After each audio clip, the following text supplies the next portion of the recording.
So, magandang hapon mga kaparmer. Ito naman tayo ngayon, magkarga tayo ng lupa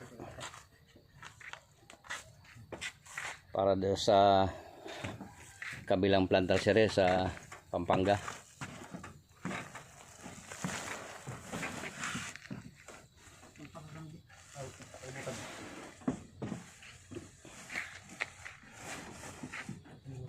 Okay lang yan. Okay yan. Hindi pa ganun din. Hindi, abanti pa. Nakalawit eh. Abanti pa konti. Sige yan.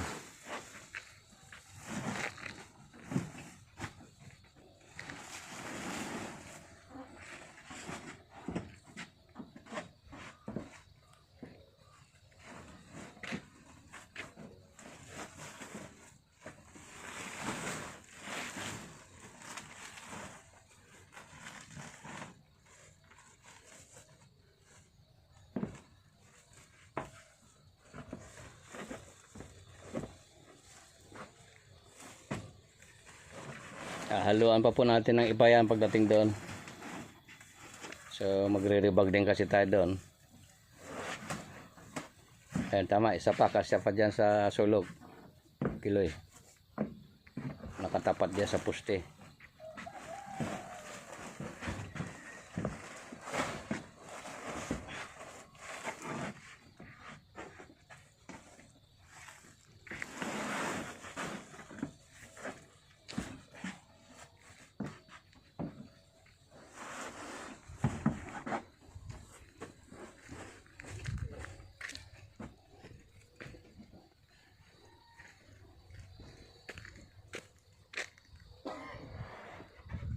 Yan na po yung farm natin.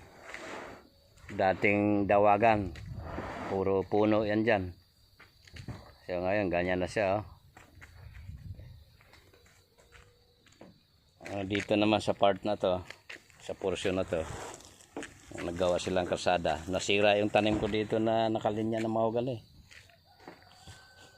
Umagaw sila dito, pero okay lang kasi kailangan ko yung karsada eh. Dati kasi walang karsada yan. So tinambak nila doon yung lupa Kukunin naman natin ngayon para pang baging doon sa kabilang plantasere natin. So yan, nilinyahan ko na din ng nyog. Ayan. At may alternate din tayo na kakao dyan. May kakao yan Mayroong langka. So nakalinya yan hanggang doon sa kabila na yan. Siguro hanggang doon sa dulo yung mga yan. Mga 200 meters. Nakalinya yung nyug natin dyan.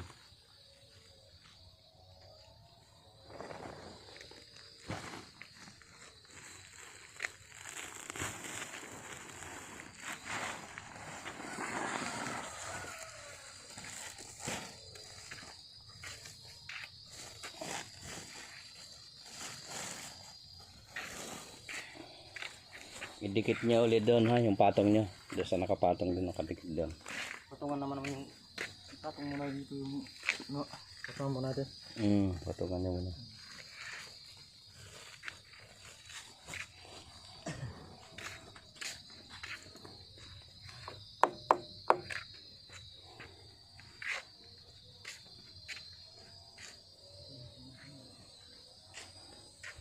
So malaking bagay din sa atin yung yung ating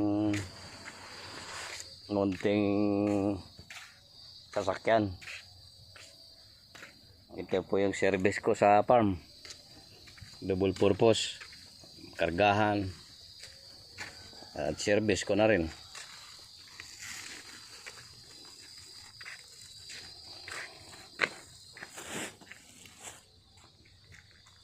Mamadali kami na ikarga to kasi nagdidilim po yung kalangitan. Pagka umulan kasi bibigat yan.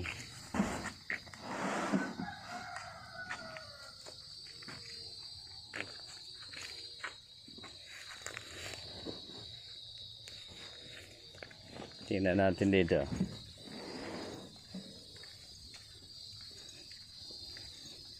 Pakita ko sa inyo yung ano, hanap tayo dito ng ano. Sumukal kasi dito sa tabing kalsada. Ayan po, oh.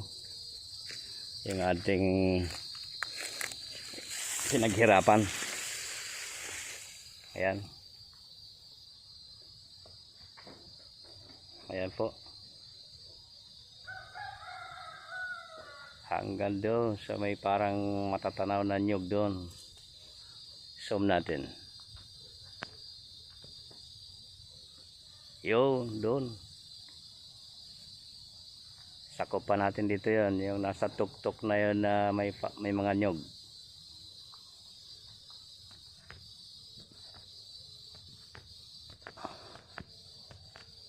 So yan na po ang estado ng farm natin. Fully developed na po yung ano, yung almost 10 hektarya. So nakakatuwa na silang tingnan, may mga namumunga na lahat yung mga nyug. So may plano tayo dyan na ano, siguro next year. Magagawa tayo ng ano, yung coconut sugar. Kailangan ko yung marunong magpatuba. Nag-hire na ako sa part ng Bisaya ng tao para yung marunong anong tawag doon, yung manananggot, mananggiti kung tawagin sa Bisaya. Bisaya po yung mga abang lingkod.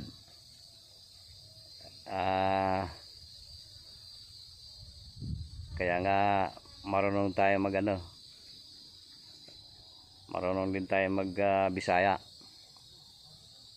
Cebuano po ang inyong abang lingkod.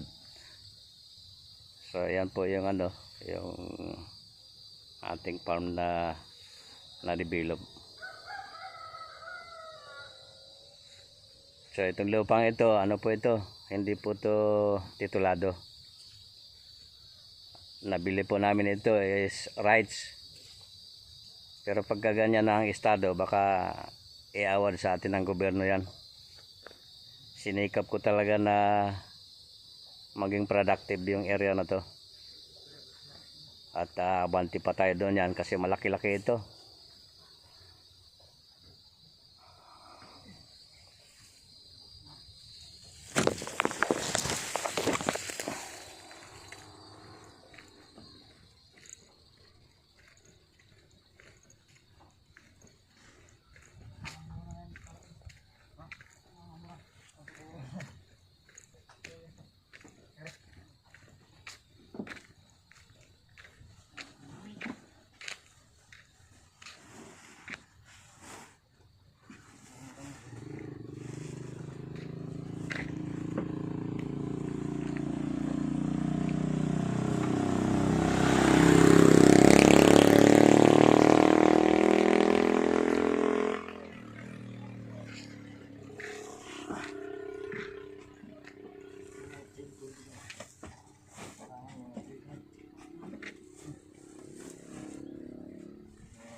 Isa na lang.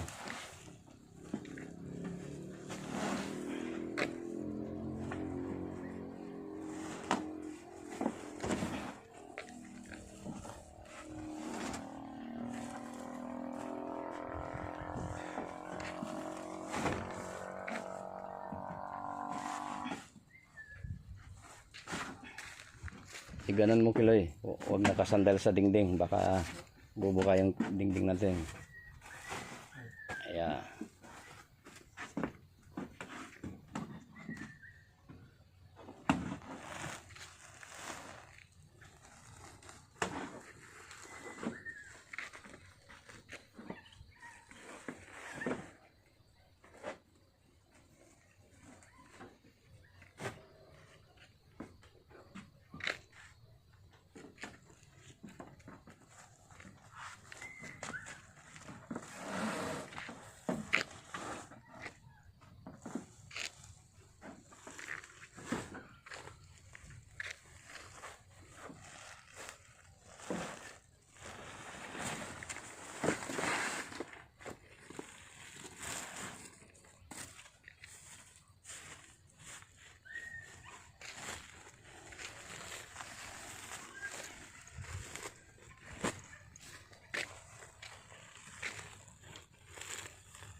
Nagwawala palagi yung aso na yan. Shhh! Huh! Matay yata yun.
Magsakay din tayo mamaya ng buko.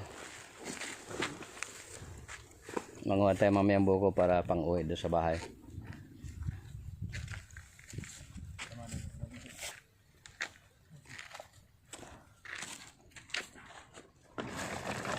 Sige mga kaparmer, hanggang dito na lang muna yung ating Ito, hindi na natin papatong to.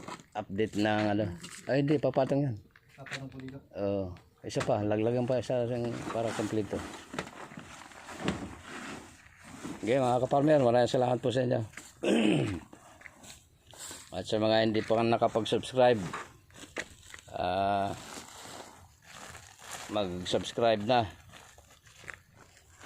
para may sasaho din to si Kiloy. Ano Kiloy? Maraming po salamat sa atin at God bless po.